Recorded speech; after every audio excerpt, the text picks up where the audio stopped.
This conference will now be recorded.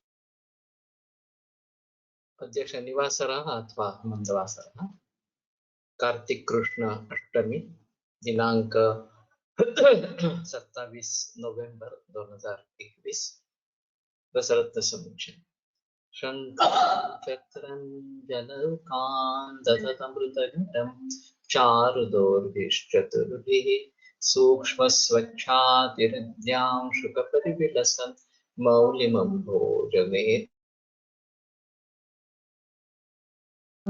कटितटविलसच्चारुपीताम्बराढ्यं वन्दे धन्वन्तरिं तं निखिलगदवनप्रौढदावाग्निलीनं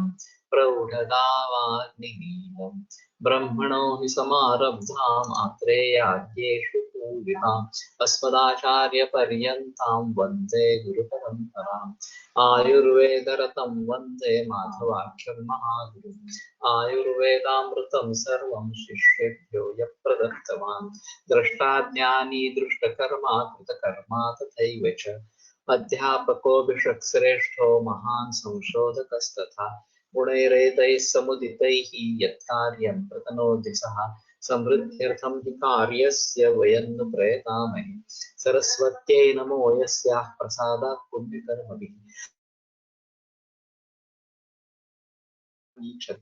आत्रेयं प्रथमं वन्दे आयुर्वेदजगद्गुरुम् आयुर्वेदामृतं सर्वं गृहीत्वा हि सुरेश्वरात् अग्निवेशादिकेभ्यो यत् प्रयच्छत् मुनिसत्तमः प्रथमं तन्त्रकर्तारम् अग्निवेशं नमाम्यहम्।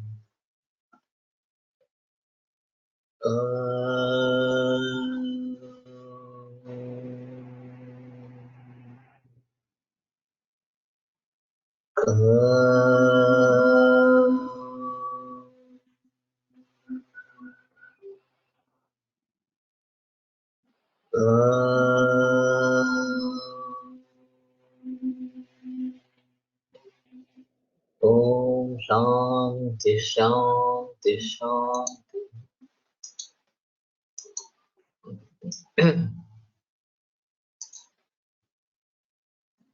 इयन्मानस्य सूतस्य भोज्यद्रव्यात्मिका मितिः यति इत्युक्ते यासो ग्रासमानं समीरितम्। तो ग्रासमानम् आह इयन्मानस्य इति इयन्मानस्य एतावत् परिणामस्य सूतस्य परिमाणस्य सूतस्य सम्बन्धविवक्षया षष्ठी यन्भूते भूते यन्मिते सूते इत्यर्थः या यति मात्रा इतो इति मितिः एतावत् परिमाणं भोज्यद्रव्याणाम् इति शेषः इति उच्यते। भोज्यद्रव्यात्मिका ग्रसनीय स्वर्णादिद्रव्याणां माननिर्देशरूपा असौ उक्तिः ग्रासमानं समीरितं यन्मानं सूतं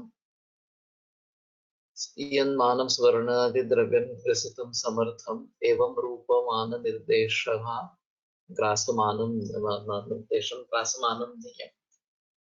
तो एक्चुअली इसमें कितने स्वर्ण ग्रास कितना भारत कितने स्वर्ण का ग्रास कर सकता है इसके बारे में स्पष्ट रूप से नहीं बताया, लेकिन उसके आधार पर ग्रासमान समझा जा सकता है ये हाँ भारत नाही किती भारत किती सुवर्णाचा ग्रास घेतो असं नाही सांगितलेलं नाही। तो कहने का तात्पर्य अर्थ ये है कि ये शायद आगे को भी होगा कि इतना भारत है तो इतने स्वर्ण का ग्रास कर सकता है इस प्रकार से। तो ये ग्रासमान की परिभाषा सिर्फ बताई गई है कि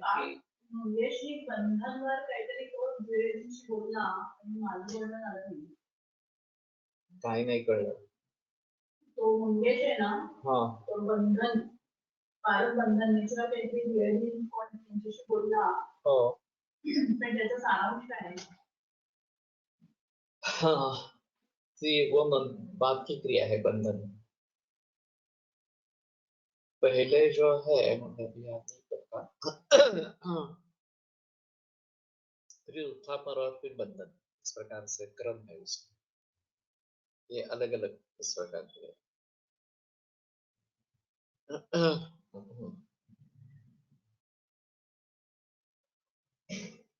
तो कहने का तात्पर्य अर्थ ये है कि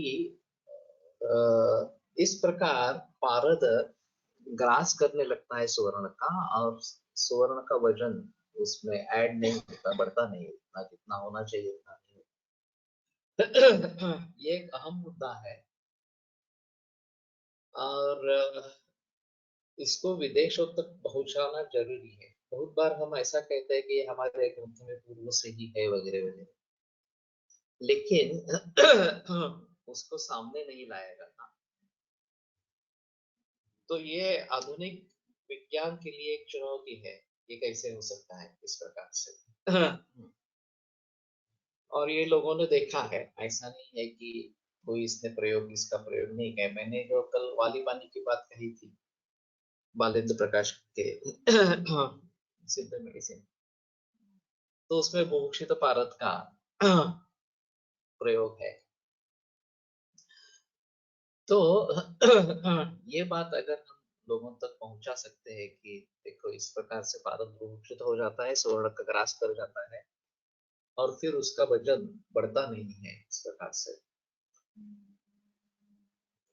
तो ये आधुनिक विज्ञान के लिए एक नया मुद्दा होगा, नई चुनौती इस प्रकार की होगी।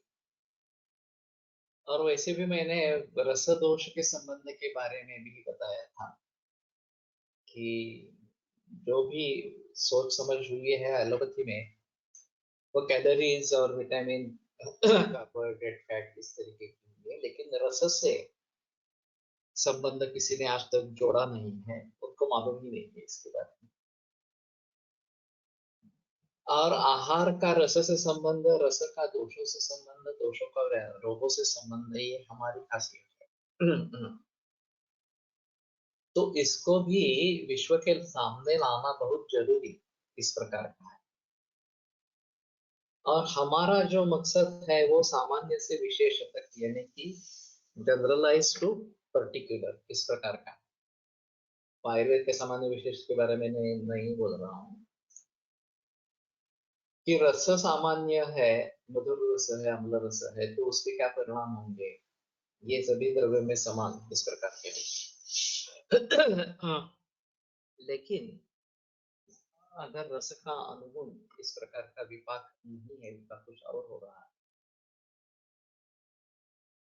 तो उसके बारे में अलगता से सोचना पड़ेगा। वीर्य कुछ अलग ही है, तो उसके बारे में अलगता से सोचना पड़ेगा।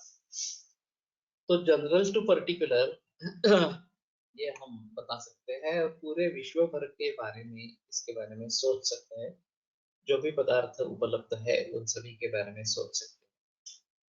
तो जो उनको बिल्कुल मालूम नहीं है उसी के बारे में बोलना ये उचित है, और उसको सिद्ध करके दिखाना ये उचित है। तो हम आयुर्वेद को एक शास्त्र की हैसियत से आगे लेके जा सकेंगे, और ये प्रयास हुए नहीं है, ये महत्वपूर्ण है। ग्रासस्य चारणं गर्भे द्रावणं जारणं तथा इति त्रिरूपा निर्दिष्टा जारणा वरवार्तिके। तो ग्रास का चारण यानी कि उसको खिलाना, तो स्वर्ण का ग्रास खिलाना, गर्भे द्रावणम जारणं तथा, और गर्भ में द्रावण और जारण ये प्रक्रिया करना, इति त्रिरूपा निर्दिष्टा जारणा, इस प्रकार की 3 प्रकार की जारणा वरवार्तिक जो है उन्होंने बताई गई है। ग्रासस्य ग्रासयोग्यस्य स्वर्णातिरित्यर्था चारणं रसांतं रसांत क्षपण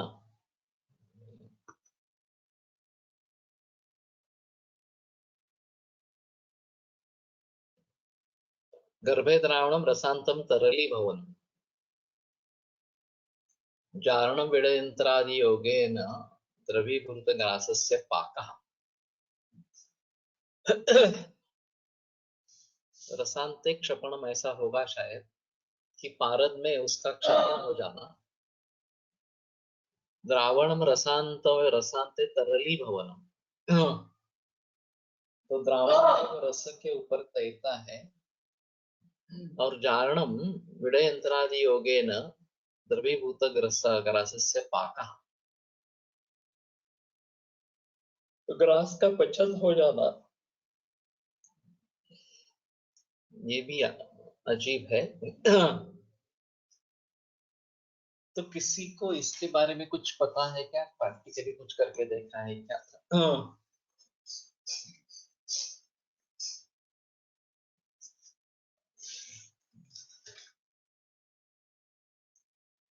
जारणा के वेद ग्रास को रस पारद में प्रक्षेप कर देना, पुनः द्रवीभूत करना और बाद में पारद में पूर्ण रूप से मिला देना या विलीन करा देना, जारणा के इस तीन प्रकारों से रसविदों ने बताया है। ये तीन भेदों के क्रमशः ग्रास पिंड का परिणाम ये दूसरे पर्यायवाची शब्द है, अर्थात ग्रास के धारणा को ग्रास के रस के गर्भ में द्रवीभूत होने को पिंड तथा ग्रास के पारद में पूर्ण रूप से विलीन हो जाने की क्रिया को परिणाम कहते हैं। पारद में ग्रास का जारण कराने का दो प्रकार होता है, सम्मुख जारणा तथा निर्मुख जारणा।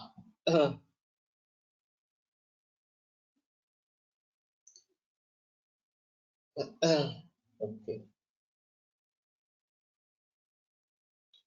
तो ग्रास पिंड परिणाम तिस्रश्चाख्याः परा पुनः सम्मुखा निर्मूला चेति धारणा द्विविधा पुनः।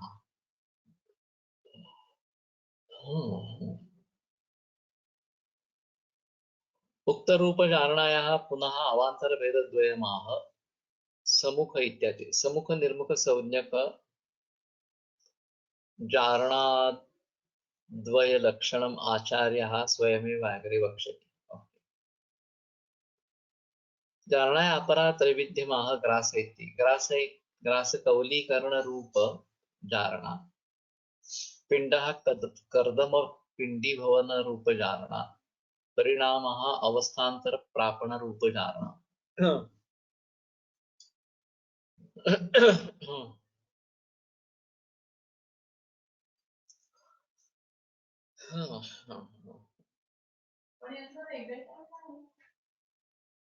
पुढे येईल एखादा वेळेला।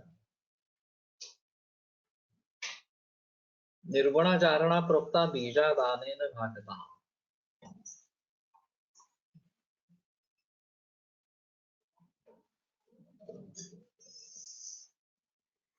निर्मुख जारणा वा निर्मुखा इत्यादि। नि नास्ति मुखम वक्ष्यमाण चतुष्षष्ट्यांश बीज प्रक्षेप रूप मुख लक्षणम यत्र जारणायाः तादृशी। बीज इति भागता यथा भागं तत्त द्रव्य जारणायाः निर्दिष्ट भागमनतिक्रम्य वक्ष्यमाण चतुष्षष्टि भागात् न्यूनतया अधिकतया वा इत्यर्थः बीजादानेन शुद्ध स्वर्ण रौप्यात्मक बीज ग्रहणम्।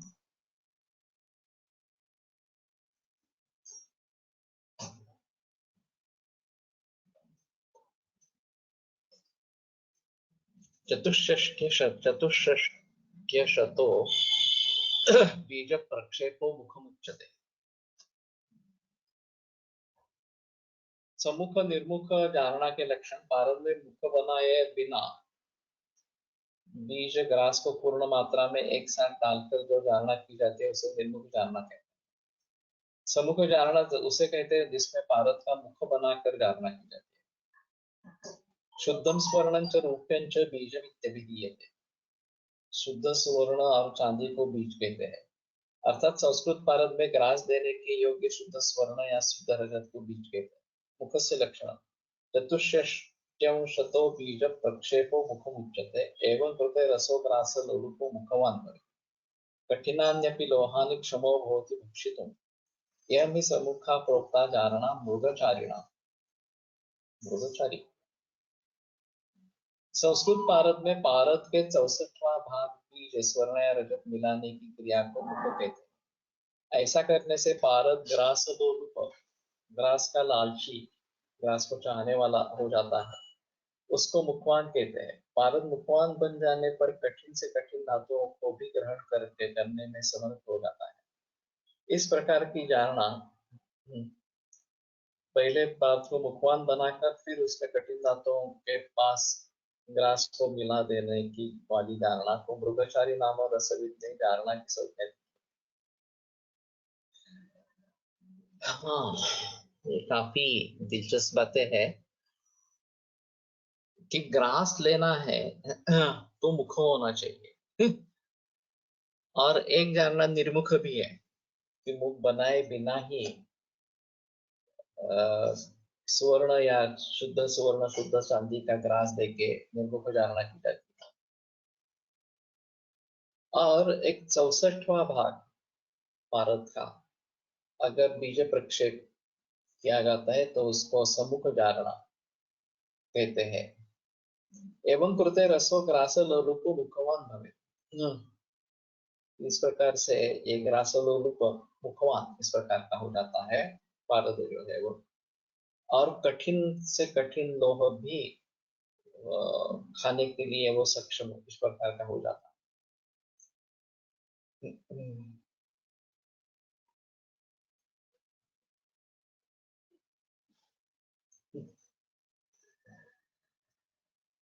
अभी तो मुझे ये पता नहीं है किसने ये किया है, ये तो बालेंद्र प्रकाश ने तो बुभुक्षित पारद बनाया था। उसमें ये जो भेद है सम्मुख धारणा निर्मुख धारणा इस प्रकार से, इसके बारे में तो पता नहीं है, उनसे शायद पूछना पड़ेगा ऐसा कुछ करते हैं क्या सिद्ध संप्रदाय में। अगर ये प्रचलन में है तो उन किसी से ये बात पूछ लेना जरूरी इस प्रकार का है। अभी तक तो ऐसा था कि तमिलनाडु में सिद्ध संप्रदाय प्रचलन में है और भाषा का बड़ा प्रॉब्लम है कि वो सिर्फ तमिल ही जानते हैं, बाकी कोई भी भाषा नहीं जानते हैं, अन्य किसी भाषा को नहीं जानते। तो ये बड़ी दिक्कत वाली बात होती है। हम एक बार कोयम्बतूर में थे, ऐसे सिद्ध वैद्य थे और उन्होंने हमारे हाथ में पारद रख दिया खाने के लिए, कटने के लिए, और कहा कि इससे कुछ हानि नहीं होगी, पारद ऐसा इस प्रकार से खा सकते हैं। हमने खाया, हमें भी कुछ नहीं हुआ। लेकिन इस प्रकार से जो विद्या है, रस विद्या है उनके पास में सिद्ध संप्रदाय, वो थोड़ा अलगता से उसको देखना पड़ेगा। और उनके सभी ग्रंथ तमिल लिपि में ही है, तो उनको भी संस्कृत में लाने की चेष्टा करनी चाहिए। और ये जो लैंग्वेज बैरियर तमिलनाडु में सभी जगह है, बड़े बड़े शहरों में शायद कुछ हद तक लोग अंग्रेजी बोलते हैं, नहीं तो सभी तमिल में ही भाषा करते बात करते हैं इस प्रकार से। और हिंदी का तो द्वेष करते हैं, तो हिंदी का कोई सवाल ही नहीं है वहां बोलने का इस प्रकार से। मुझे एक हिरवाणी ने अजीब अनुभव बताया था फ्रांस में।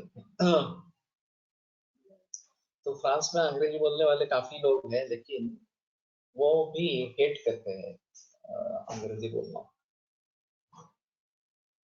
तो उन्होंने तरीका बताया कि आप उससे हिंदी में बात करो। तो उसको तो समझ में नहीं आएगा, तो फिर वो हमें पूछेगा कि डू यू अंडरस्टैंड इंग्लिश, तो इंग्लिश हाँ कहेंगे तो वो अंग्रेजी में बात करेगा। ये बड़ा अजीब माहौल इस प्रकार का है। फिर भी ये जो सम्मुख और निर्मुख, बगैर मुख बनाते हुए स्वर्ण का ग्रास दे देना, स्वर्ण का देना, और सभी धातुओं का मुख बनाते हैं तो कठिन धातुओं का भी ग्रास इस प्रकार से दे सकते हैं। और वो प्रमाण उसका जो है वो एक 64 इतना ही है। तो 1/64 इतनी कम मात्रा में स्वर्ण या रौप्य का ग्रास उसमें देना है, और इससे वो ग्रास लोलुप मुखवान बन जाता। तो ये तो सजीव के लक्षण है। हम भारत जैसे जिसको निर्जीव अभी आधुनिक विज्ञान कहता है, उसको सजीवत्व देना ये काफी अहम इस प्रकार का मुद्दा है। और इसीलिए वो शिवलिंग है, पार्वती का रज गंधक है, ये जो सभी बातें बताई गई है वो उसमें सजीवत्व की संकल्पना से ये सिद्ध हो सकता है, नहीं तो ये काफी मुश्किल इस प्रकार का है। यह समुखा प्रोक्ता चारणा मृगचारिणा, तो मृगचारी करके एक कोई वैद्य थे। दिव्यौषध समायोगात स्थित प्रकट कौष्टिषु भुंजिताखिल लोहाद्यम योसौ राक्षस वक्तवान। ये मुख निर्माण होने में भी एक राक्षस मुख निर्माण हो सकता है, राक्षस वक्तवान। दिव्यौषध समायोगात, दिव्यौषधि के योग से स्थित प्रकट कोष्ठीषु, जो प्रकट कोष्ठी में स्थित इस प्रकार का है। भुंजित अखिल लोहाद्य, वो पूरे के पूरे लोहादि का ग्रास कर लेता है, वो राक्षस वक्तवान, ये राक्षस जैसा है। राक्षस वक्त भारत के लक्षण दिव्यौषधियों के योग से संस्कृत खुली भट्टी में स्थापित तथा खुले मुख वाले भूषा में रखा हुआ भारत जब सब प्रकार के धातुओं का धातु आदि पदार्थों का ग्रहण करते भक्षण करते हैं, करने योग्य हो जाता है, तो उसे राक्षस वक्त भारत कहते हैं।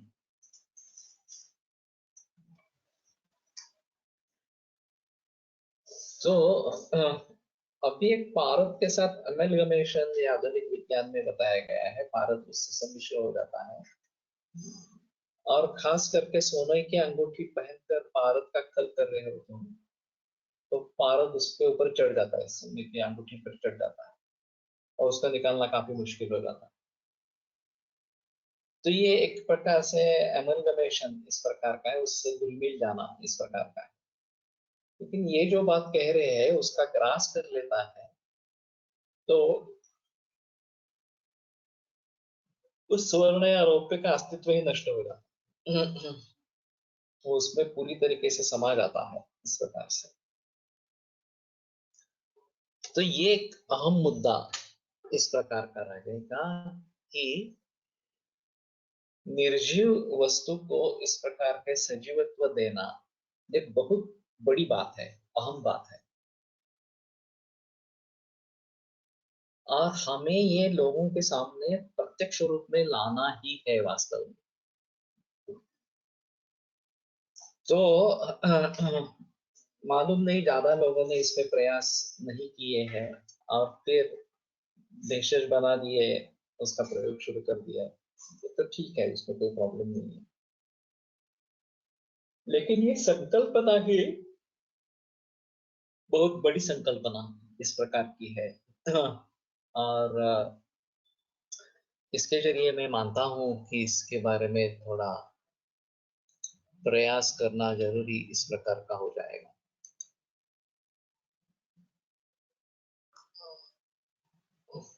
आउटर ऑर्बिट मधील इलेक्ट्रॉन काढला तर ते द्रव्य दुसऱ्या द्रव्याशी बॉन्ड होण्यास योग्य होते असे काहीसे शिकलेलो होतो। या लेवल पर्यंत या संस्काराचा परिणाम होत असावा। अभी ऐसा है कि वो मॉडर्न केमिस्ट्री में या मॉडर्न फिजिक्स में जो हमने सीखा है,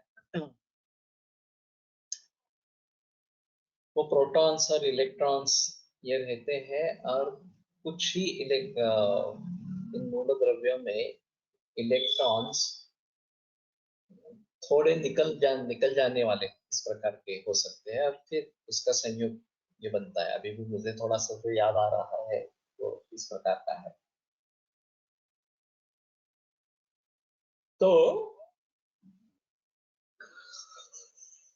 थोड़ा केमिस्ट्री में जाकर देखना पड़ेगा इस प्रकार से।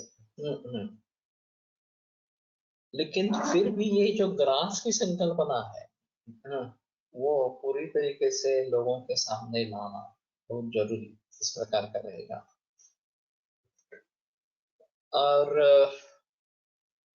अनूठी है, इसलिए लोगों के सामने रखना जरूरी इस प्रकार का रहेगा।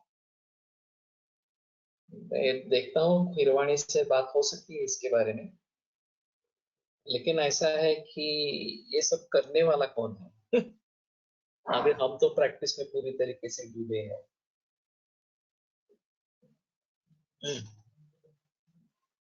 तो मुझे इंटरेस्ट है तो भी मैं इसमें समय नहीं दे पाऊंगा. काही दिवसापूर्वी व्हॉट्सअपवर भूक्षित पारद मध्ये सुवर्ण अर्क ग्रास घेतानाचा व्हिडिओ पाहता. वो उसको खींच लेता है, ऐसा है. अगर वीडियो तुम्हारे सामने है तो शेयर करो और किसने किया है ये भी देखेंगे इस प्रकार से. तो कहने का तात्पर्य अर्थ ये है कि ये अहम मुद्दा है, अनूठी बात है, जो आज के वैज्ञानिकों को पूरी तरीके से चकित कर देने वाली इस प्रकार की बात है. और रसशास्त्र के औषधों से इतने अच्छे परिणाम क्यों आते हैं, इतनी तुरंत रोग मुक्ति कैसे होती है, ये समझने के लिए ये सब समझना बहुत जरूरी इस प्रकार का रहेगा.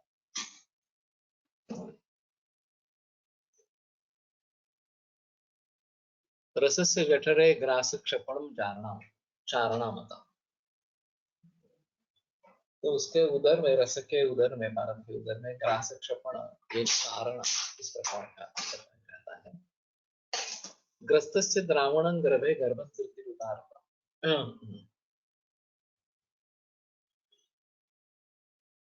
ग्रास दिए हुए पदार्थ को पारद के बीच में द्रवीभूत कर देने की क्रिया को गर्भधृति संस्कार कहते हैं.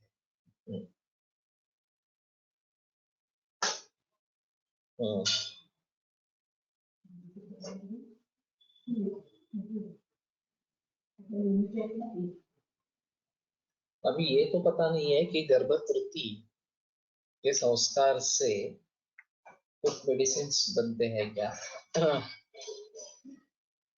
और वो शायद कंजेनाइटल डिसऑर्डर्स में इसके बारे में सोच सकते हैं.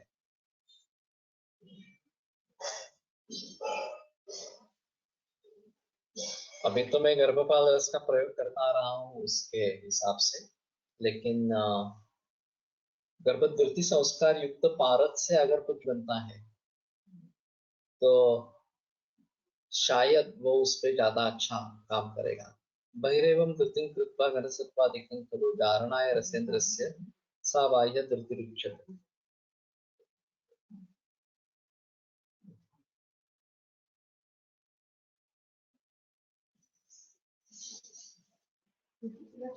वन्यरेव बहिरेव, हाँ, बाहर ही द्रव करके घन सत्वादिकं खलु, घन सत्व ये जारणाय रसेन्द्रस्य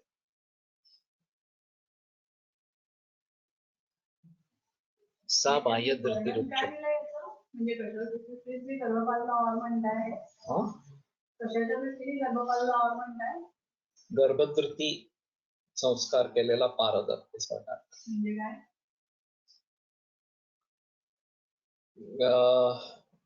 ये जो ग्रस्त है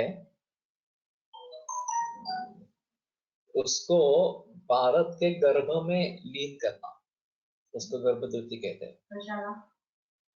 स्वर्ण रोप्य जो है वो पारद के गर्भ में जाएगा इस प्रकार से. नाही बघायला पाहिजे आता ते अजून तरी.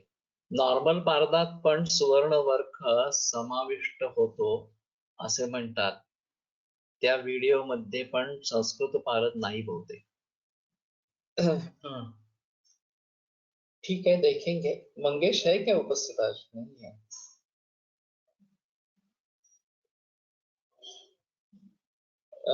जिन किन्हीं लोगों ने इसमें काम किया है, भाग्यवड़ीकर ने काफी काम किया है पारद के बारे में. नृसिंहाचार्य भाग्यवड़ीकर, उनकी कोई किताब तो नहीं है इसके बारे में, मुझे तो पता नहीं है इसके बारे में. या फिर अभी अतुल निपकर ने काफी काम किया है, साने ने कुछ काम किया होगा, विवेक साने ने, और मंगेश ठनके अभी ये सबसे अर्वाचीन है, वीडियो शेयर्ड ऑन जेएसबीसी। ठीक है, तो वीडियो एक बार देखेंगे जेएसबीसी का। लेकिन मैं समझता हूँ कि अगर कोई इसमें काम करने के लिए तैयार है आगे चलकर,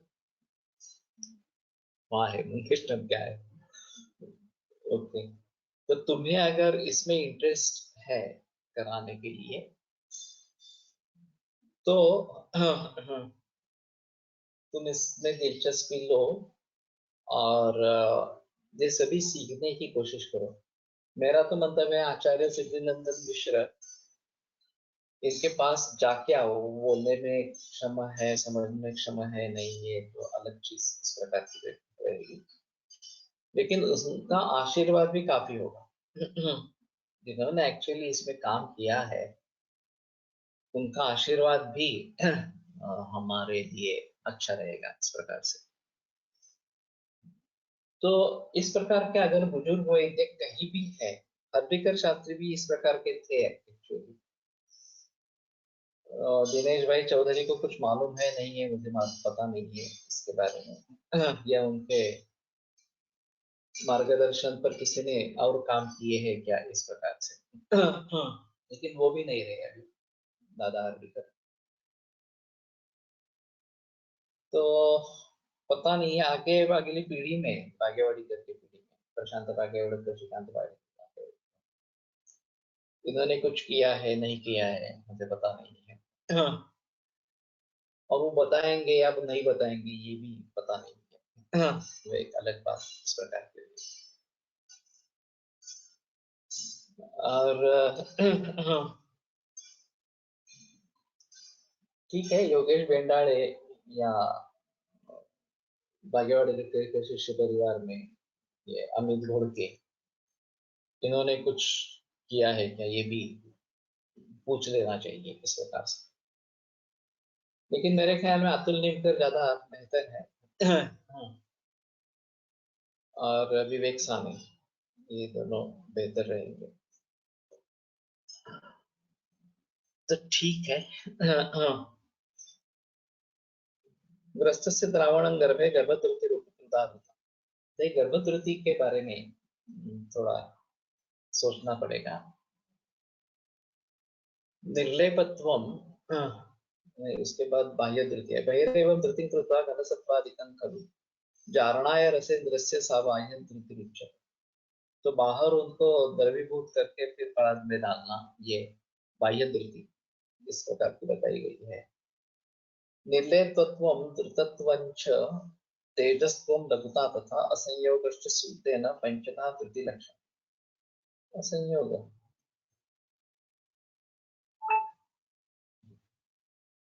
औषधात्मान योगेन लवधात्वादिकं तथा संतिष्ठते द्रवाकारं साधते परिकीर्तिता। तो निर्लेपत्व, उसका लेप नहीं होना, द्रुतत्व, तेजस्त्व, लघुता और असंयोग, ये पंचधा धृति लक्षण है। निश्चयेन निशेषेण वा लेपत्वं लीनत्वं द्रवान्तरेण सशेष निशेषेण एकीभवनमित्यर्थः। तो लेप नहीं, वो उसमें घुल मिल जाता है। यद्वा निर्निर्गतः लेपः लिप्त पदार्थ मलादि यस्मात् तत्वं पृथक्भूत मलादिकम् इत्यर्थः। धृतत्व विशेषेण द्रवीभवनं तेजस्त्व स्वरूपापेक्षा तेजो भूयस्त्वं लघुता स्वाभाविक स्वरूपम् अपेक्ष्य लाघवम् असंयोगश्च सूतेन पारदेन सह पृथक्तया अवस्थानम्। हाँ, ये धृति है।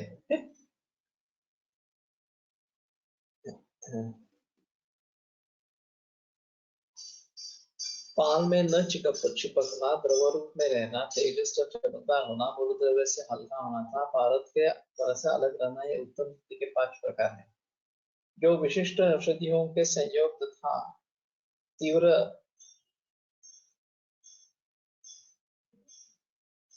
गमन से स्वर्ण आदि लोह या अन्य खनिज पदार्थ द्रवीभूत होकर धमन होता था। धमन से द्रवीभूतों का द्रवावस्था में रह जाते हैं, उसे मूलभूत पदार्थ के द्रवीभूत अवस्था को द्रुति कहते हैं। और मुझे तो ये मालूम नहीं हरिशास्त्री साने ने जो गंधक द्रुति बनाई थी वो किस तरीके से बनाई गई थी, और वो द्रवीभूत गंधक इस प्रकार अवस्था में वो रहता था। तो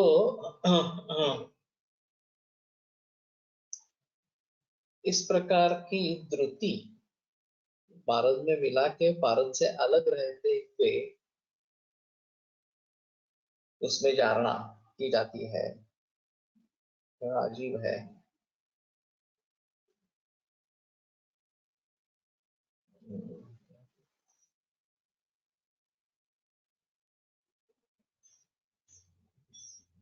द्रुतग्रास परिणामो विलयंत्रादि योगतः जारणा इत्युच्यते तस्याः प्रकाराः सन्ति कोटिशः।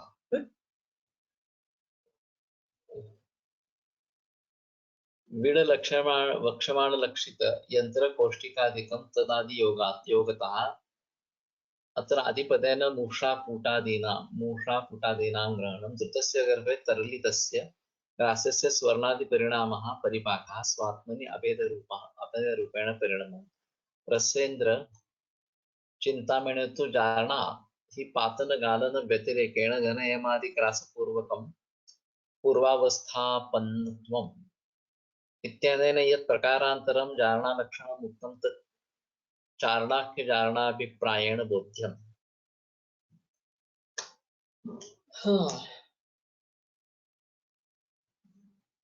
पिंड तथा यंत्र आदि के द्वारा द्रवीभूत ग्रास के पारद में अच्छी तरीके से विलीन हो जाने की क्रिया को जारणा संस्कार कहते हैं। जारणा के करोड़ों प्रकार में भेद होते हैं। तो यंत्रों द्वारा की गई जारणा ये एक द्रवीभूत होकर वो पारद के साथ रहता है जो अन्य द्रव्य है वो, और उसको जारणा संस्कार कहते हैं। और इसके करोड़ों प्रकार के भेद होते हैं।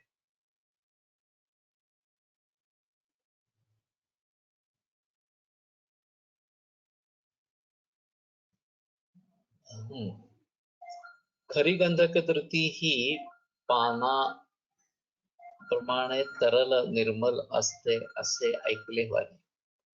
आज जी द्रुती म्हणून मिळते ती घट्ट कलपात असते। कलपात अभी बागेवाड़ीकर फार्मेसी की द्रुती मिलती है, बाकी किसी की फार्मेसी की नहीं है।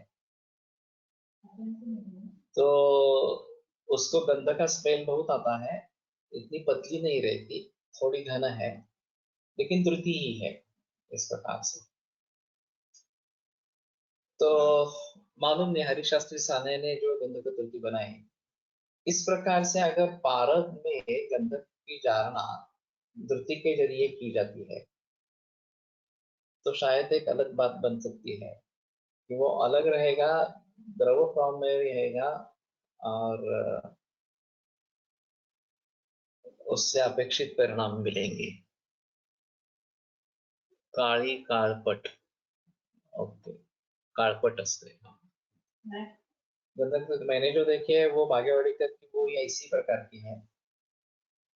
और विशेषतः कर्णस्राव पूतीकर्ण, इसमें गंधक द्रुति का अच्छा परिणाम निकल आता है। गंधक द्रुति के पारा मस्त, यहाँ गंधक द्रुति पारा नहीं है, लेकिन वो पतला कैसे रखते हैं गंधक को, ये बात अहम है इस प्रकार से। नुसतं गंधक त्रिकटूच्या पाठाची द्रुती मिळते। गंधक प्लस त्रिकटू, ओके। किस फार्मेसी की है? मुझे तो सिर्फ एक भाग्यवाड़ी का फार्मेसी की मालूम है।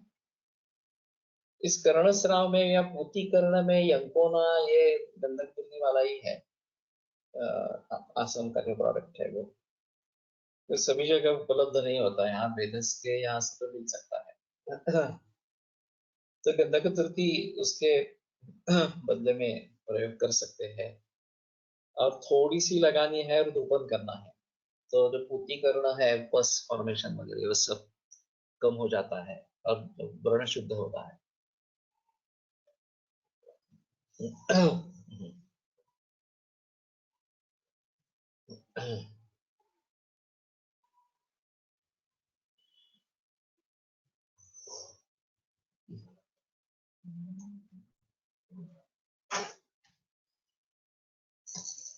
पुनर्वसूची पण नृत्य आले, मी एकदा बनवली होती। ओके, और पुनर्वसूची भी अवेलेबल है, तो ये अच्छा है।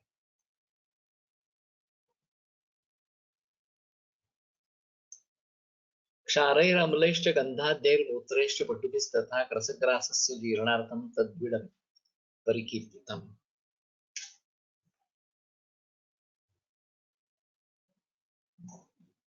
नीचे पिंड के लक्षण के बताए गए हैं। क्षार, यवक्षार, सज्जक्षार, कंठन, अम्ल पदार्थ, नींबू, अम्लरस, कांजी इत्यादि, गंधाद्य, गंधक, गैरु आदि अनेक प्रकार के धातु, मूत्र तथा सेंधा नमक आदि नमक में से किसी एक का या अनेक पदार्थों का एकत्र मिलाकर जो पदार्थ किया जाता है, जो पारद में देने से पूर्णतया ग्रास को जीर्ण विलीन कर देता है, उसे पिंड कहते हैं।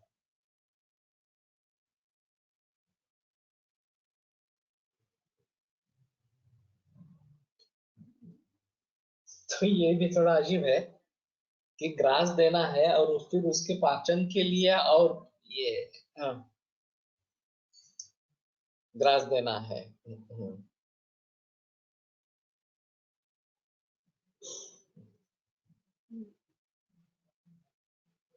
पूर्व श्लोके विडनंतरादि योगता इत्युक्तं तत्र क्रियान्तावत् विडमित्यापेक्षायामः क्षारेरिति। क्षारे वास्तुक क्षारादिभिः टङ्कणादिभिश्च अम्लैः काञ्जिकादिभिः जम्बीरादिभिर्वा यदुक्तं रसेन्द्र चिन्द्राम चिन्तामणौ जम्बीर पूज बीज पुरक चांगेरी वेतसाम्ल संयोगात् क्षारा भवन्ति सुतरा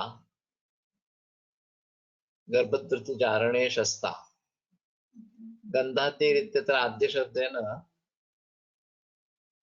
काशीश सौराष्ट्रादीनां शंखादीनां वा ग्रहणं, मूत्रैः अष्टविधेः इति आशयः, पटुभिर्लवणैः तानि चात्र षड्विधानि योज्यानि। यतुक्तं रसेन्द्र चिंतामणौ वास्तुकैरण्ड कदली देवदाली पुनर्नवा वासा पलाश निच्छुद तिलकांचन मोक्षका सर्वांगखंड मच्छिद्र खंडम सच्छिद्रम नातिशुष्कं शिलातले दग्धं कांडं तिलानांच पंचांगं मूलकस्य च प्लावयन् मूत्रवर्गेण जलं तस्मात् परिसृतं लोहपात्रे पचेत् यन्त्रे हंसपाके अग्निमानवे बाष्पाणां दानाच्च वन्दना गमोदिता।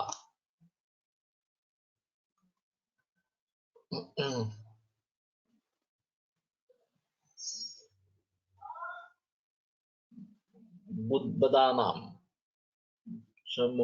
बहुनाम उद्गमो यदा तदा काशीश सौराष्ट्री क्षारोत्तरे कटुत्रयं गन्धकञ्च सिता हिंगुर्लवणानि च षट् तथा येषां चूर्णं क्षिपेत्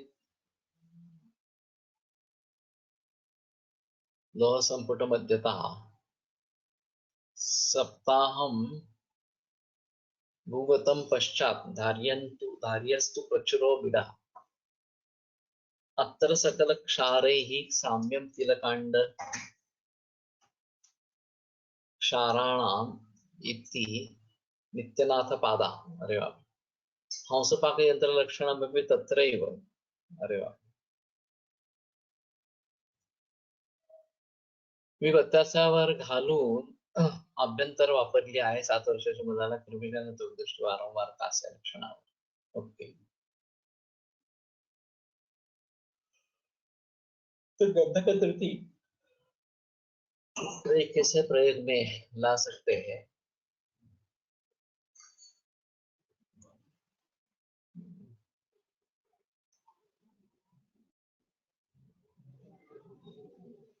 तो रसग्रास को है उसको जरण करने के लिए एक क्षारे रमलेश गंधा के गुत्रेश चपटिस तथा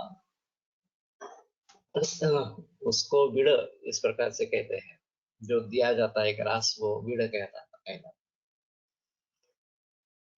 अभी एक नीचे प्रोसेस रसेंद्र चिंतामणि में जो बताई गई है वो तो क्षार निर्माण की विधि है। ये तिल वगैरह से लेकर वास्तुकय एरंड कदली वगैरह वगैरह। तो ज्यादा सूखा नहीं बनाना है। शिलातले दग्धन कांड तिलानांचो पंचांग मूलक। तो इसमें तिल का पंचांग और मूलक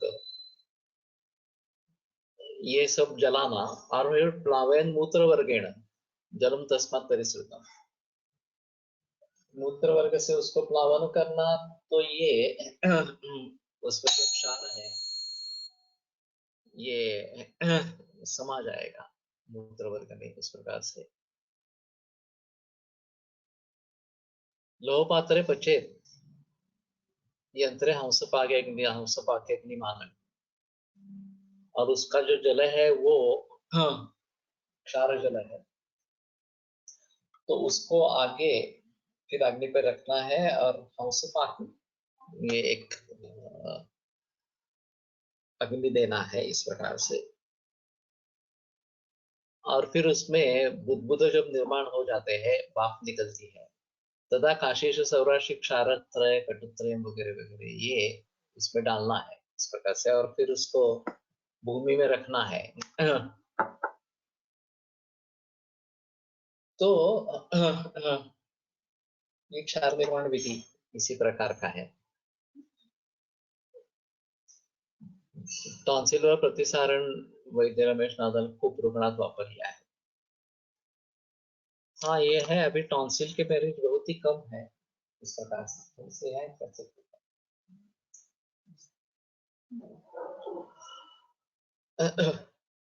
तो उसमें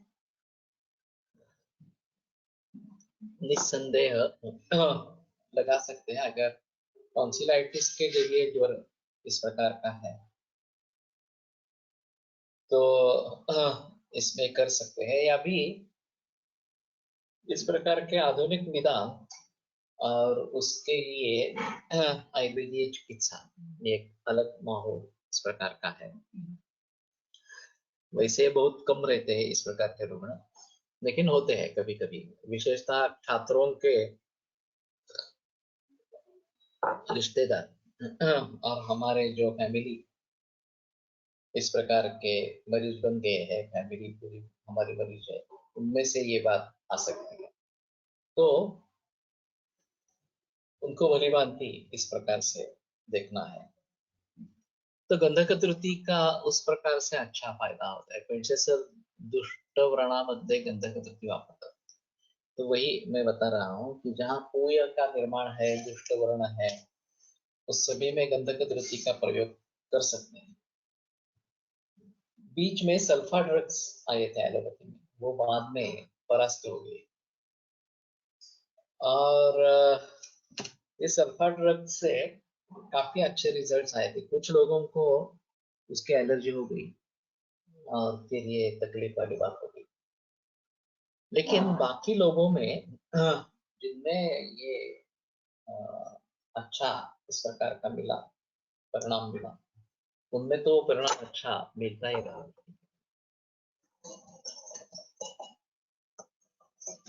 तो सल्फा ड्रग्स उस जमाने में ज्यादा प्रचलन में थी।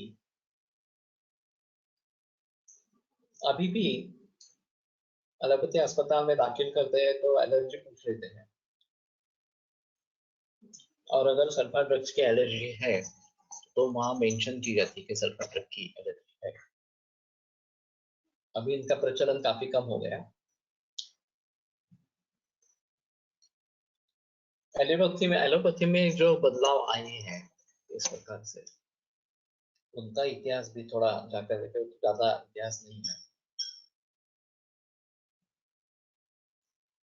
बीच में पेनिसिलिन का माहौल था, वो अभी काफी कम हो गया है।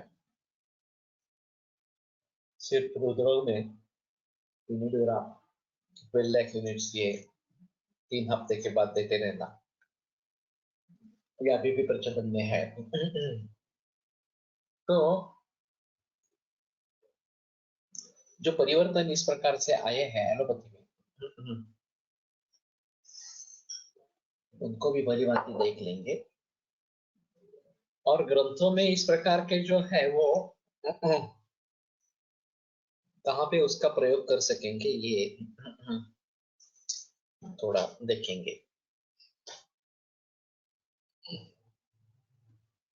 सुसिद्ध बीज धात्वादि चारणेन रसस्य ही पोतादिराग जननम रंजनम परिकीर्तितम्।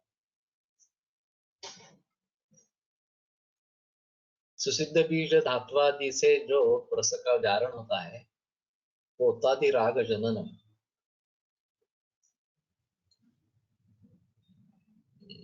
शोधित स्वर्णरोप्याभ्याम तथा जीर्णा ताम्रादि योगेन क्रिया विशेषम आश्रित्य रसस्य यत् पौतादिराग जननम।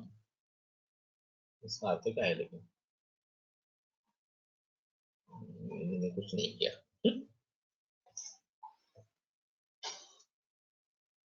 पीतादिराग जननम, हाँ। तो ये समझ में नहीं आ रहा था ये पोतादि क्या है, तो पीतादिराग जननम ठीक है, समझ सकते हैं। यहाँ तो पोतादि दिख रहा है।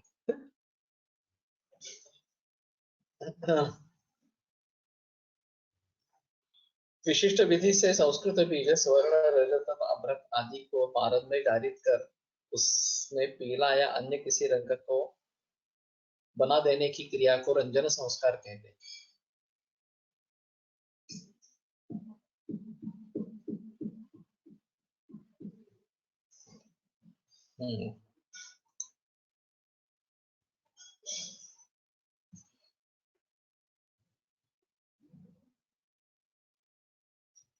सूते सतैल यंत्रस्थे स्वर्णादिक्षेपणं यत् वेदाधिक्यकरं लोहे सारणा सा परिक्रीता। जो सतैल यंत्र में सूत को रख के स्वर्णादिक्षेपणं यत्, उसमें स्वर्णादि को डालना, वेदाधिक्यकरं लोहे,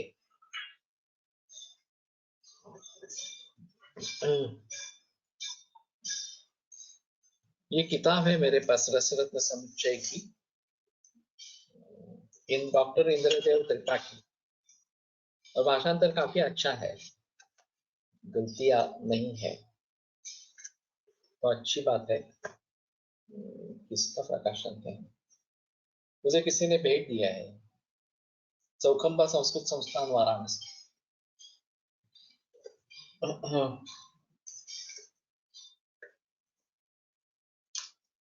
सारणा संस्कार के लक्षण। उपयोगी मूषा आदि यंत्र में तेल डालकर उसमें पारद को रखकर पारद की धातुओं का वेद करने की क्षमता को अधिक बढ़ाने की दृष्टि से उत्तम स्वर्ण आदि बीज को डालकर जो संस्कार किया जाता है उसे सारणा संस्कार कहते हैं। इससे पारद की वेद करने की क्षमता बढ़ जाती है।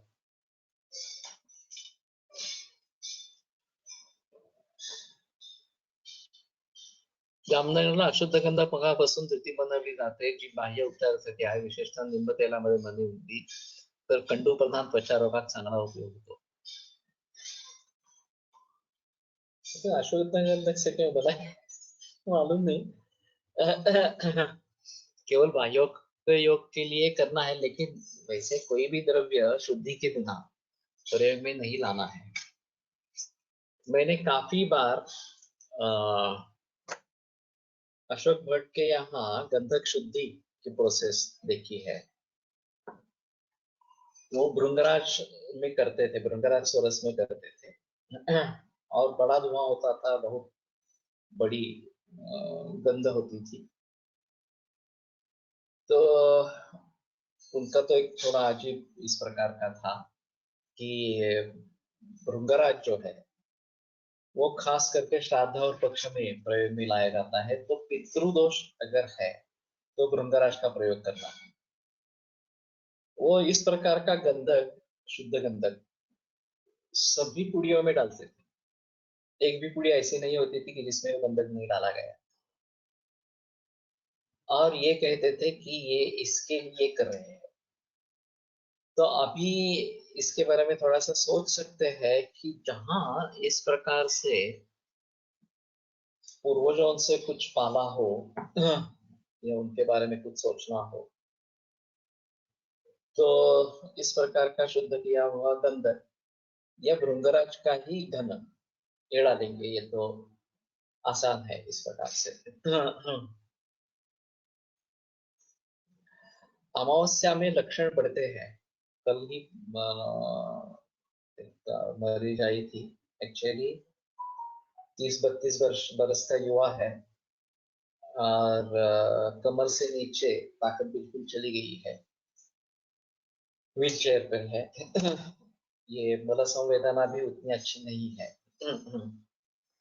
और पाए हिलाना वगैरह वगैरह ये तो बातें है ही नहीं इस प्रकार से। थोड़ा ट्रांजिएंट है फिर भी इसमें।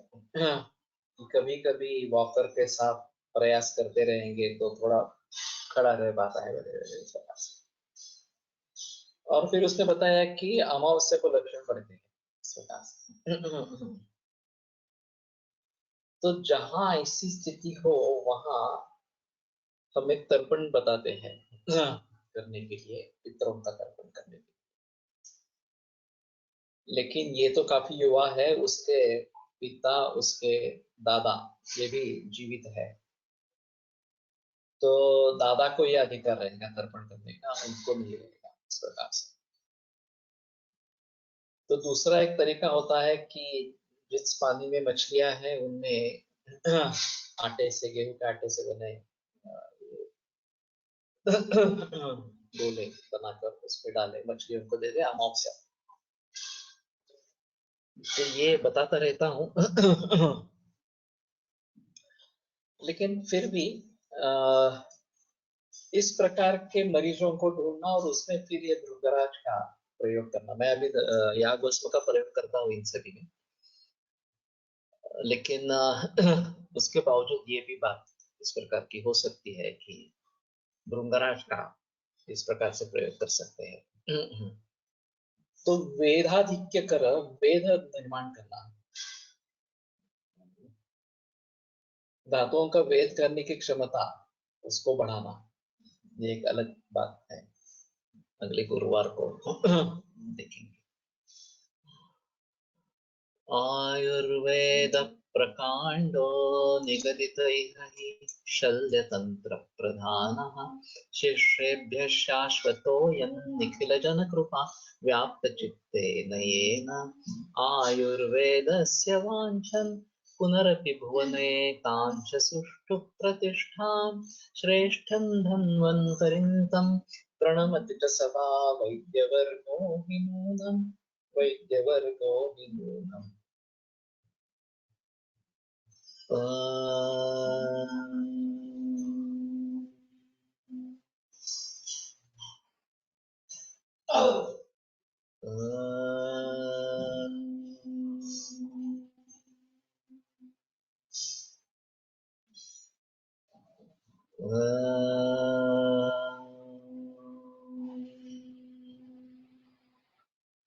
ओम शांति शांति शांति। हमारे हिसाब में तो वातव्याधि है, अभी तो लग रहा है कि अवृतवात है इस प्रकार। और रक्त का संबंध रहता है स्पर्श ज्ञानम असंशयम, ये रक्त के बारे में बताया, मैंने सुझाव दिया है तो उसमें एडमिट करें और फिर ये बस्ती और रक्त मोक्षण ये सब करेंगे। देखते हैं इस प्रकार पूर्ण चंद्र तक तो कर सकेंगे इसमें प्रॉब्लम। विश्राम बापट ना, हाँ विश्राम बापट